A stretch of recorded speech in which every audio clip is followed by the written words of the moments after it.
Good evening and welcome to the Town of Cary Planning and Zoning Board meeting. Thank you for joining us tonight. I now call this meeting to order. All board members, staff, and applicants are participating in Cary's council chambers. Our board clerk, Julie Mitchell, will now take roll call for this evening. Thank you, Chair. Andy Coe and Jessica Pearson will not be attending this evening. For the record, the following board members are present: Jeff Moncrief, Mary Jo Hill, Don Hamilton, Stephen Crutchfield, Mike Roselli, John Sorrell, and Jessica McClure. Thank you. The Cary Community Plan will continue to be the guiding document for this board. Our role is to function as citizen advisors to the Town Council, who will make the final decision on all rezoning activity. Our board member opinions, based on the Cary Community Plan document, are very important in advising our Town Council leaders. While this is a public meeting, please be aware it is not a public hearing. There will be no opportunity for the public to speak during this meeting. If you have any comments about any of these cases, we encourage you to reach out to the staff case manager or the applicant by email or phone. You may reach out to our board members through email. You may also contact the council directly through email or during the public speaks out portion of any regularly scheduled town meeting. During this meeting, I will call on each member individually to confirm their vote. All motions, seconds, and votes will be recorded verbally. These meetings may be streamed live on the Town of Cary website and YouTube and are available online if you would like to view past meetings. The next item on the agenda is going to be the adoption of the agenda. Would someone please make a motion to adopt tonight's agenda? Make a motion to adopt. Thank you, Don. Second. Thank you. I will call on each of you to state your vote. Start with you, Jessica, when you're in. Aye. Aye. Aye. Aye. Aye. Aye. And I also vote aye as well. The next item on the agenda is the approval of our regular meeting minutes. Is there a motion to approve the May 23rd meeting minutes? So moved. Second. Thank you. We'll now vote on approval of the May 23rd regular meeting minutes. We'll start on your end, Jeff. Aye. Aye. Aye. Aye. Aye. Aye. And I also vote aye as well. There is only one case on the agenda tonight, and it's 22 REZ 05, number 5 rezoning. Deborah Grannon, Associate Planning Director, will share the staff's presentation. Following the presentation, the applicant will share their remarks. All board members will have an opportunity to ask questions of the staff and of the applicant. You may proceed. Before Deborah starts, we were made aware of some information just now, or right before the meeting, that Mr. Moncrief has had some association with the applicant, and we wanted to give him a brief moment to just explain that, to provide the proper context for how it will influence tonight's decision. So- Sure. I just wanted to disclose that as a banker, I've done some business with related entities to the applicant, have had no dealings specifically related to this specific request and/or project, and feel wholeheartedly that I can be impartial in my review, but I just wanted to disclose the relationship. We actually have two members that had a very limited association as well. So Jessica, if you would share. Yeah, I just wanted to disclose that the company I work for actually did the traffic study for the town of Cary, but I was not involved in the study or any review or approval of that, and will remain impartial. Any issues with that? I don't, okay. The town has no issues, and I don't believe the applicant can speak if they do, but we don't. Okay, perfect. Okay, well, thank you. Thank you, guys. Good evening, Mr. Chairman and members of the board. For your consideration this evening is a request to rezone 2 parcels located at 602 West Chatham Street and 523 Old Apex Road on 2 acres of land. The property is owned by COC Real Estate Company. As you see on the vicinity map, the property is located between Old Apex Road and West Chatham Street, and it's got an unusual shape to it. It's also got significant road frontage. It's the site of a former Citgo station and a former automotive repair facility. The gas station has been removed, the canopy is still in place, and the irregular shape of the property and this significant road frontage are factors that helped influence the property owner's decision to come forward with this rezoning request. The property is located within the Town of Cary's BID, or Business Improvement District, and this was established to encourage redevelopment and investment by the private sector in the core of downtown Cary. The current zoning is Town Center Mixed Use District, or MXD, and that's a district that supports a very broad range of commercial and residential uses. The proposed zoning is HMXD. I noted that irregular shape of the property and the road frontage. This is a site that could really benefit from more vertical expression and less horizontal design. So to that end, the applicant is seeking to rezone to a general zoning district of Town Center HMXD. And the reason for that is that would allow a building height of up to 65 feet, but many of the uses would remain similar. And this is just a brief list of the over 50 uses that would be allowed in both the existing and the proposed zoning district. These would either be allowed by right or in some cases with a special use permit. Something that you don't see in either district is vehicle filling station, car wash, or vehicular towing and storage.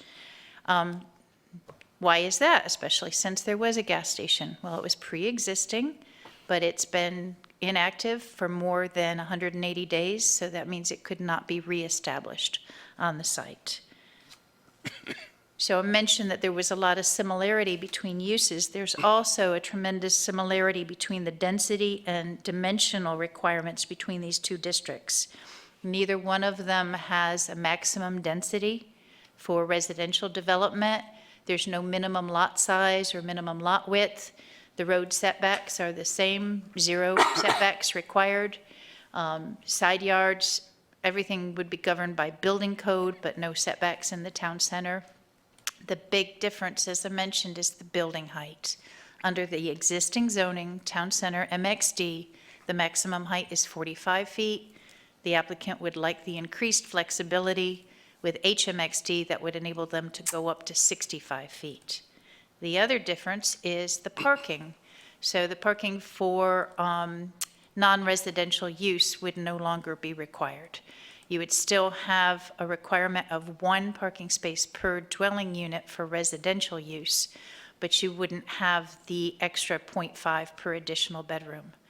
So this would give them, again, more flexibility in the town center business improvement district. The site is impacted by a stream buffer according to our most recent GIS maps, and field determination of that feature will need to be taken into consideration at the time of development plan review. And our Parks, Recreation, and Cultural Resources Master Plan shows that there's a street side trail on the south side of Chatham Street opposite this site. The property is located between two thoroughfares and abuts the West Chatham Street roundabout. There is a Go Cary Route 4 immediately adjacent to the property, and there's a bus stop located at the south corner of the property, and that's going to require upgrades at the time of development plan review. In our preliminary analysis of this request against policies of the Imagine Cary Community Plan, we see a number of chapters that you see on a regular basis that would be applicable here. The work chapter, this would be an opportunity to ensure economic growth and vitality of downtown. The shape chapter, focus most intense development in strategic locations. The live chapter, support residential development on infill and redevelopment sites. Now, we don't know definitively that there would be residential here, but it truly would be a redevelopment site. So there's a potential opportunity to support that. And then the serve chapter, if more vertical design is an opportunity here, that could help to support air quality by not taking so much land. The growth framework map designates the property as a downtown special planning area, or a SPA. And as part of this SPA, there's also an opportunity for a deeper analysis for consistency with the Imagine Cary Community Plan. In the downtown SPA, there's an opportunity to look for development of connected and cohesive sub-areas within the downtown area to encourage investment and redevelopment in downtown and support a range of uses. In downtown Cary, we also have sub-districts. This is part of the sub-area called the West Chatham Gateway, located here as indicated by the arrow. This West Chatham Gateway is also referred to as a residential gateway, and it serves as a gateway to downtown, supporting infill housing, small-scale neighborhood-oriented commercial amenities, and an opportunity to help connect this area to the heart of downtown. As part of the vision for this West Chatham sub-district, it looks at small-scale housing, building heights primarily 2 to 3 stories in height, but the opportunity to go higher depending on the context. So that's where you take into consideration the road frontage, and the irregular shape of the property, and some of the other existing uses in the area. And again, an opportunity for cohesive development patterns.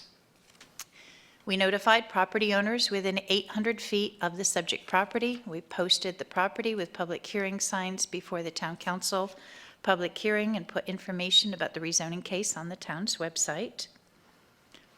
We had a community meeting, neighborhood meeting, that was held virtually on March 9th. There were 17 attendees in addition to the applicants.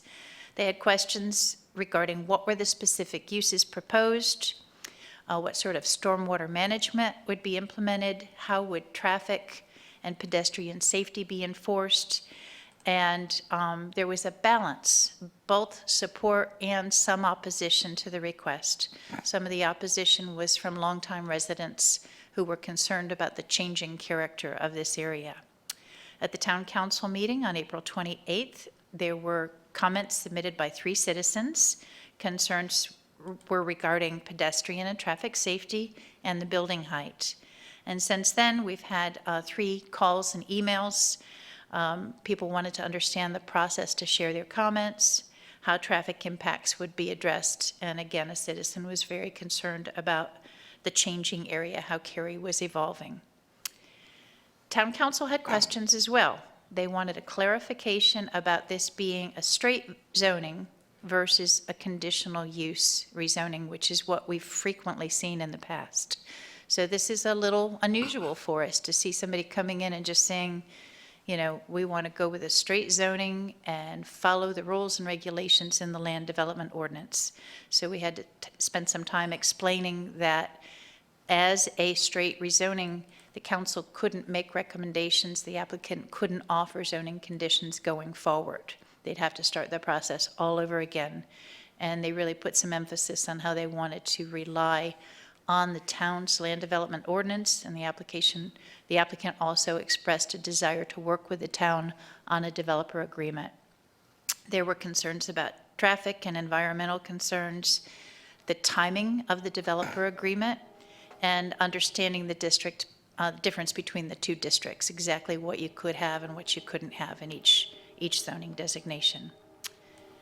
So after staff's analysis, we find that the request is consistent with the Imagine Cary Community Plan because it supports the work, shape, live, and serve chapters. It meets the policies of the downtown special planning area and aligns with the vision for the West Chatham Gateway. Since the Town Council public hearing, the applicant and staff have met, and they are in the process of discussing elements of the developer agreement with the goal of bringing that forward to the Town Council so that it can align with the timing of the rezoning. So as you deliberate on this, some of the considerations you may wish to discuss are whether or not the context of the area supports the request for that increased building height, and do the less restrictive parking standards help promote redevelopment opportunities in downtown Cary. This concludes staff's presentation. The applicant's representative, Jamie Schwedler, is here to talk a little bit further about the request, and then following her comments, both she and I will be available for your questions. Thank you.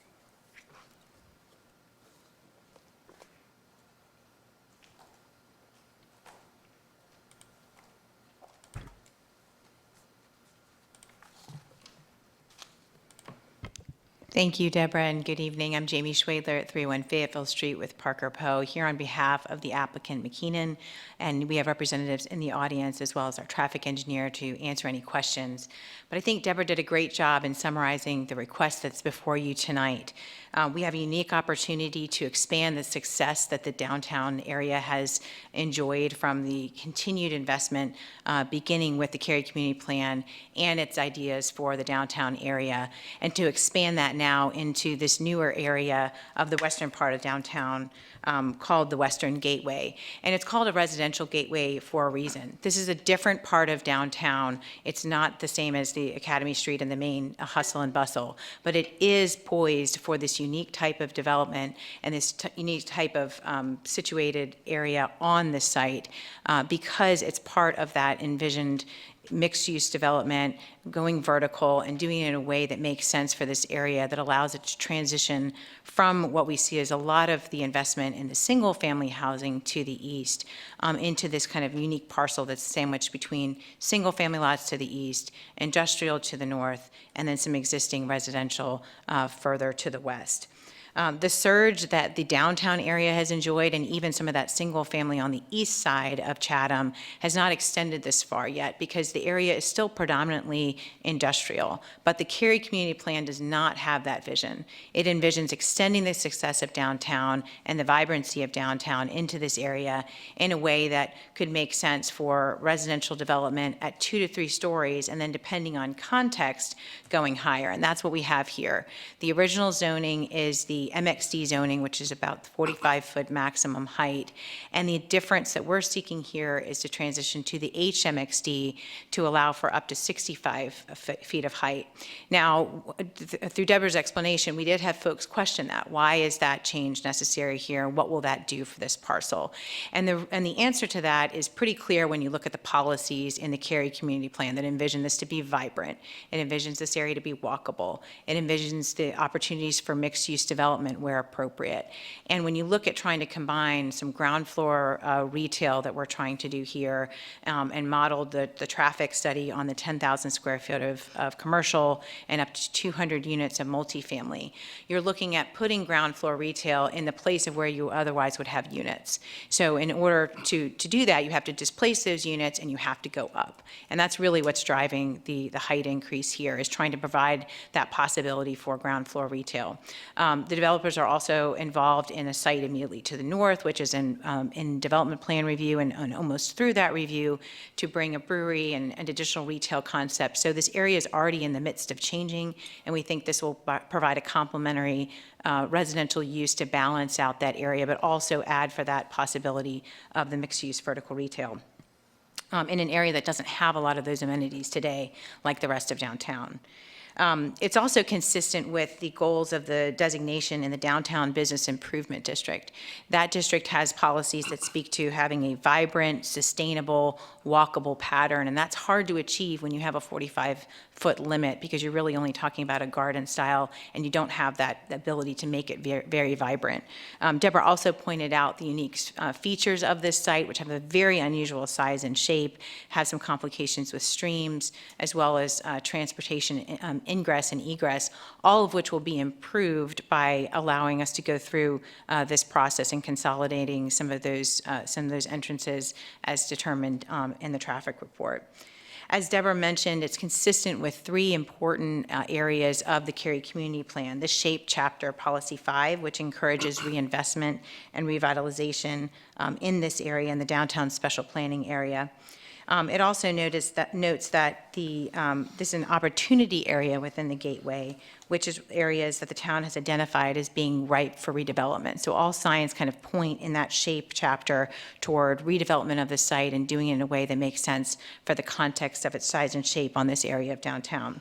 It also is supported by the Work Chapter, Policy 7, and the Shop Chapter, Policy 2, both of which contemplate growth and more intense use in the downtown, as well as the Serve Chapter, Policies 2, 3, 6, and 9, which are addressed by bringing this in the environmentally sensitive site. This area is largely paved, it's a former gas station, and going through this development will enable us to not only transform it into a vibrant, mixed-use, higher development, but also give us a chance to really remediate some of the things that its past life has seen. In that vein, it was very intentional that we picked a general use district. It wasn't simply that we thought it was unusual in general. And I would attest that general zonings maybe are unusual in the outskirts of town. But in your downtown area, they're very common. And in fact, that's how most of downtown has redeveloped. Most of it was either designated as the HMXD to begin with, or with projects like the Walker, were rezoned to HMXD and accompanying development plans. So we have examples in the downtown area in the last 5 years, including West Park and South Academy, where that's the exact process that the town pursued, a general rezoning followed by development plan and a development agreement to encourage that participation and that reinvestment in the downtown. We haven't seen it in this area of the downtown, but that doesn't make it unusual as a practice. It just makes it the next frontier as contemplated by the Cary Community Plan.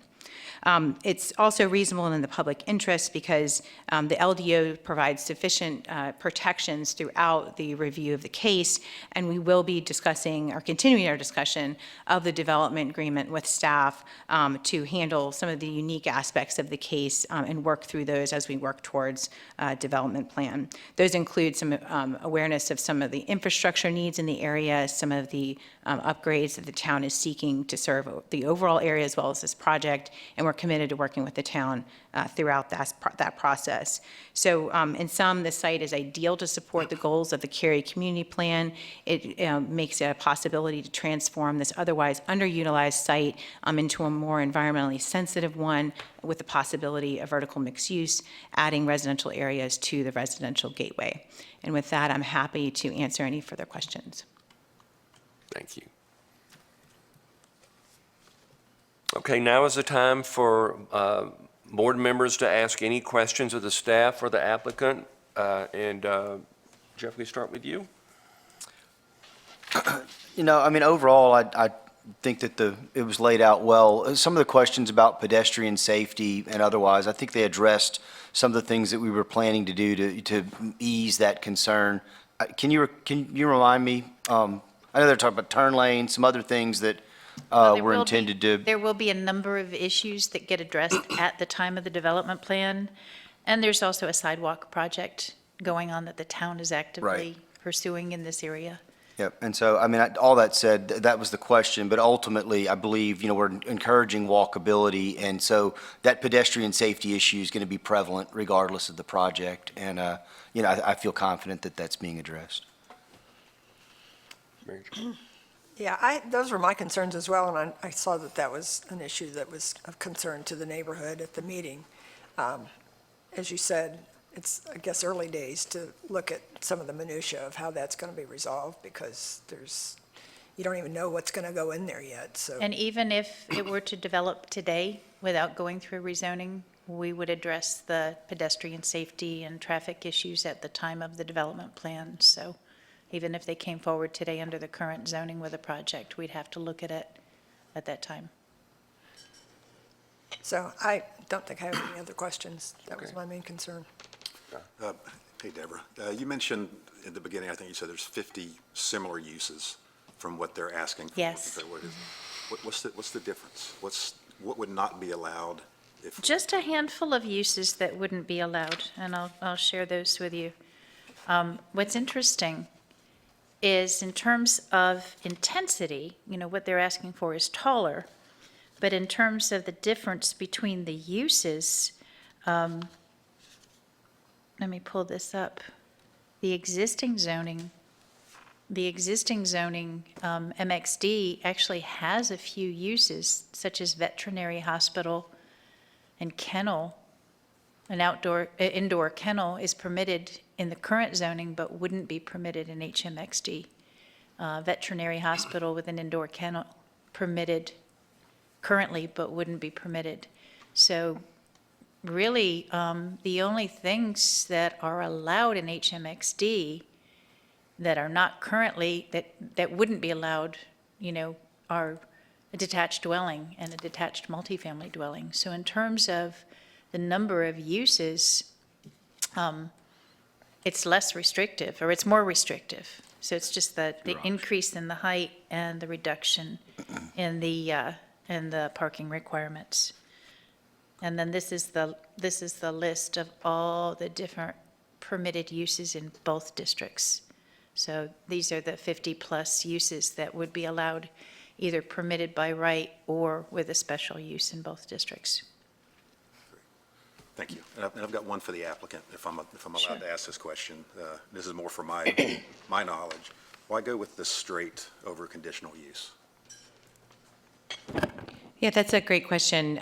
We looked at the outset of the case as how to model this and which to choose. And when we did that, we talked with the downtown economic development director and looked at how other downtown cases had been addressed. And really looking at why, usually when you're dealing with a conditional use case, it's a larger site, maybe a master plan area, or kind of on the outskirts where buffers are critical and the LDO might not be sufficient to cover that. This is really a different site where there's a very limited type of things that you can do with it, and we've modeled our traffic accordingly. So when you look at the consistency and how the town should look at its planning policies, it's actually more consistent to do a general use case in the downtown area than it would be on the outskirts, because it's just a different type of case. Makes sense. Thank you. Yeah. Good. That's it. Yes, I have a question regarding parking. Do we know at this point if, under the current development ordinance, there will be on-street parking required on either of the streets, or are those streetscapes fairly well set today? These requirements are for off-street parking. So the standards in the LDO are for, this is what the applicant would have to provide off-site. Understood. Whether or not there's on-street parking available, well, I'm not sure what the answer to that is.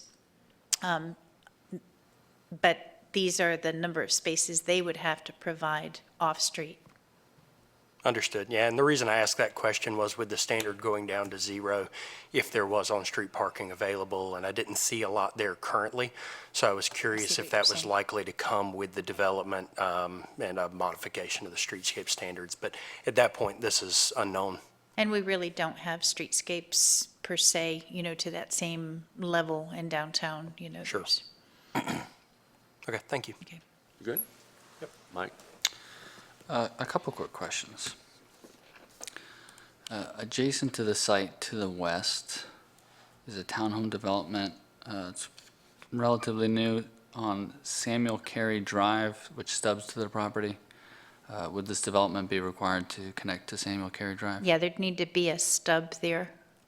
There is a stream buffer situation that we'll have to take into consideration and look at that at the time of the development plan. You can see they've sort of stubbed to that vicinity, so there might be an opportunity, to evaluate that and see whether or not that's warranted, balancing that with the protection of the stream buffer area. Sure. Typically, it would be required, but then we have to take the environmental concerns into consideration. Sure.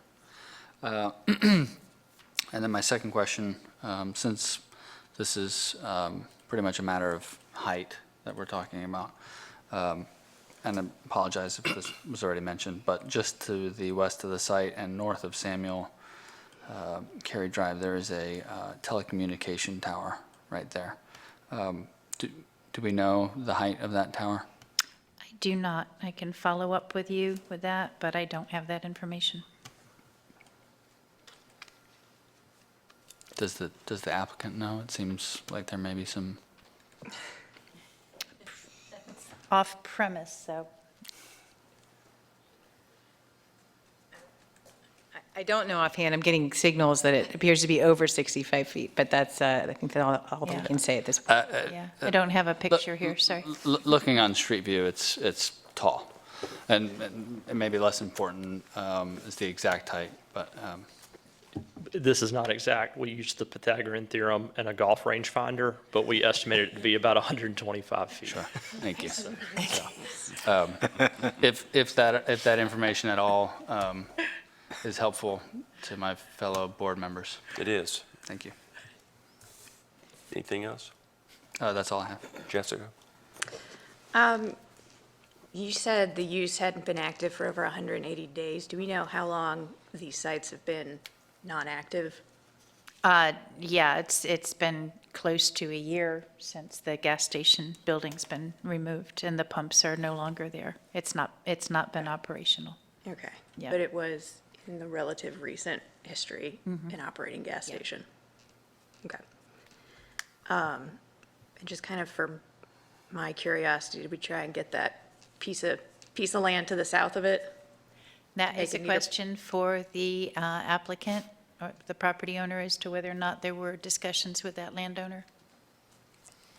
Yes, there were some discussions, but ultimately, there was several different ownership family members, and they declined.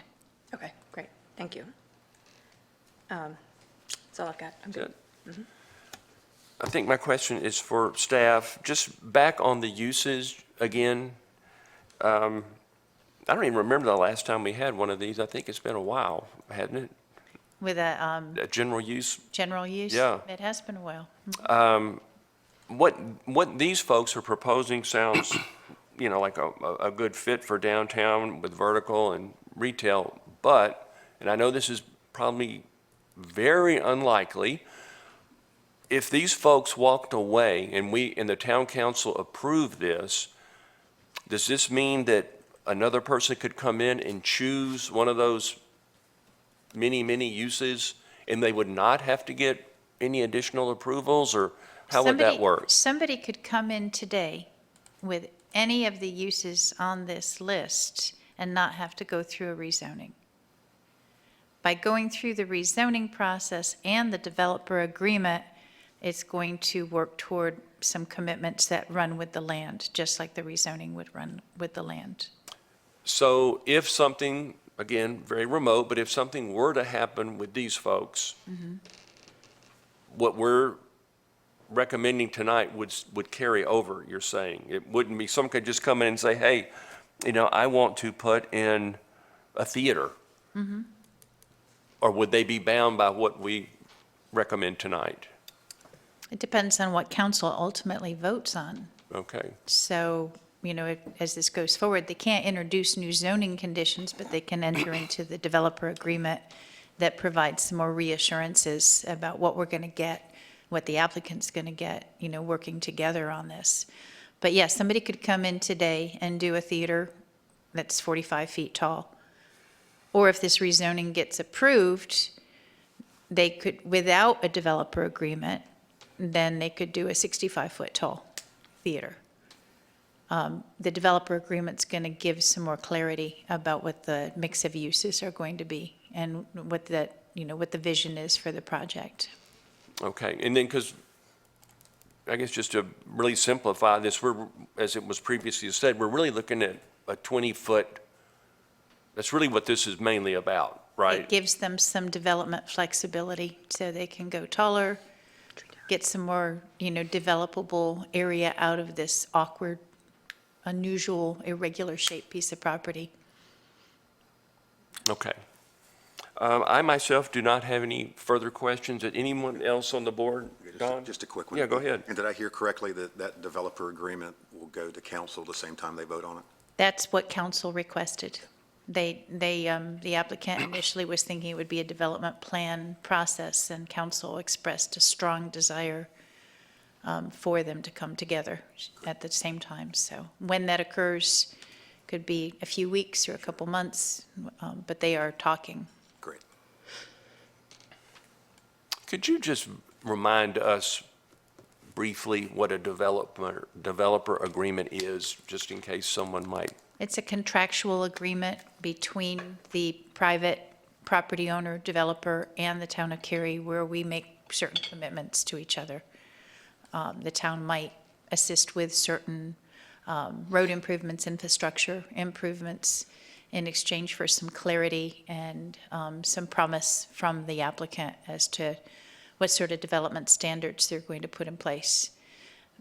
The council might feel very strongly about wanting to see some environmental issues addressed. That might be an opportunity for that. So it's a contract. It's perfect. I just want to make sure everybody remembered, what that was. Okay. Any other questions, comments from board members? I do have one more question. Yeah, please. Have there been any environmental studies done on the property? It was a gas station, or is there any? The applicant can speak to what was taking place as they were dealing with the site, tank removal, things of that nature. Sure, yeah.